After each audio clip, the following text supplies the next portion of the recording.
Hey there friends on YouTube, my name is Roger with Electronics and Gadgets. If this is the first time here, thanks for stopping by. Please hit the like and subscribe button. If you've been here before, thank you.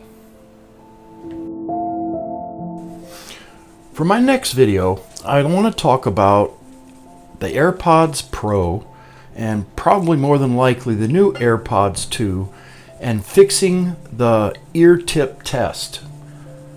When you go into the Apple phone and you scroll down, which I'll show you how to do the ear tip test first of all to make sure both sides are working correctly.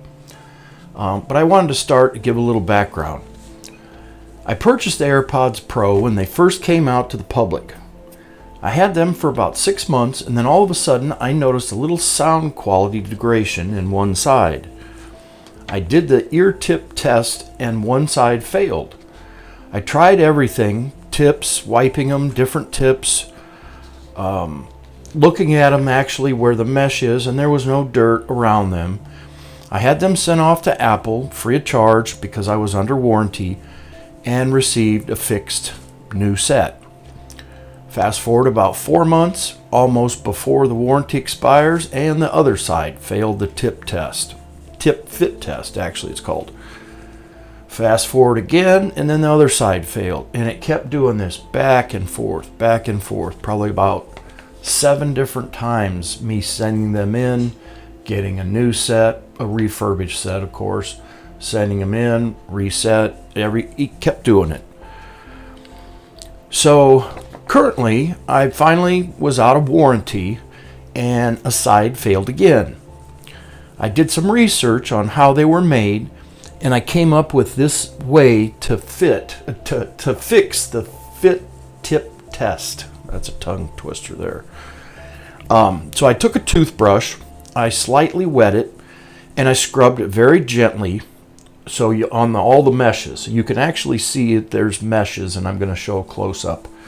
And you can see if they're dirty or not. And mine never had any signs of dirt or anything. As what was going on was it was inside of the actual AirPod.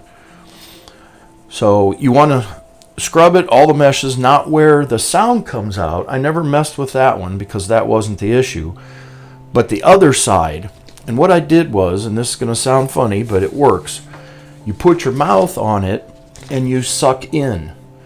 Not a very technical way, I know, but you could tell when it was plugged there would be no air as you were sucking. When you can suck and nothing is obstructing it, it passes the tip test every time.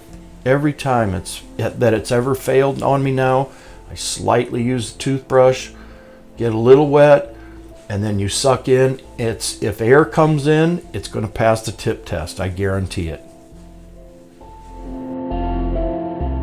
I hope this video finds somebody else that had this tip test that didn't work and kept not passing. And it also just doesn't only fix the tip test, it fixes the sound quality from night and day. So that's my video on how to fix the iPod Pros and probably the iPod Pro 2s, as this is a known issue. I hope you found my videos to be helpful. Thank you for being here. Please click like and subscribe to my channel. Leave me a comment down below, and until next time, I'm out.